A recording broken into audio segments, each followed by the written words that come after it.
நியாய தீர்ப்பு நாள்ல அனைத்து கணக்குகளும் முடிஞ்ச பிறகு, சொர்க்கம் காட்டப்பட்ட பிறகு ஒரு மனிதன் மட்டும் இருப்பான். அவனே சொர்க்கத்துல நுழையிற கடைசி மனிதன். அப்போ அல்லாஹ் அந்த மனிதனை நோக்கி சொல்லுவான், ஏதாவது கேளு அப்படின்னு சொல்லி. அந்த மனிதனும் தனக்கு தேவையானதை கேட்டுருவான்.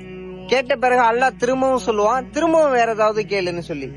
திரும்பவும் அந்த மனிதன் கேட்டுட்டு, அப்ப அந்த மனிதன் அல்லாட்ட வெக்கத்தை விட்டு சொல்லுவான், யா அல்லாஹ் போதும் அப்படின்னு சொல்லி. அதுக்கு அல்லாஹ் கேட்பான், போதுமா, நீ கேட்டது எல்லாத்தையும் நான் உனக்கு தருவேன், 10 மடங்கு கூடுதலா தருவேன் அப்படின்னு சொல்லி அல்லாஹ் சொல்லுவான். அந்த மனிதன் ரொம்ப ஆச்சரியத்தோட சொல்லுவான், உலகங்களின் இறைவனாக இருக்க என்ன நீ நகைச்சுவை செய்றியா அப்படின்னு சொல்லி. அதற்கு நபி ஸல்லல்லாஹு அலைஹி வஸல்லம் இந்த சம்பவத்தை பத்தி சொல்லும் போது சொல்றாங்க, அந்த மனிதன் அப்படி சொல்றதை கேட்டு அல்லாஹ் ரொம்ப சிரிப்பான் அப்படின்னு சொல்லி. அல்லாஹ் திருக்குறான்ல சொல்றான், அவர்களுக்கு அவர்கள் விரும்பிய அனைத்தும் உண்டு, மேலும் என்னிடத்தில் அதற்கு மேலானதும் உள்ளது அப்படின்னு சொல்லி அல்லாஹ் திருக்குறான்ல சொல்றான்.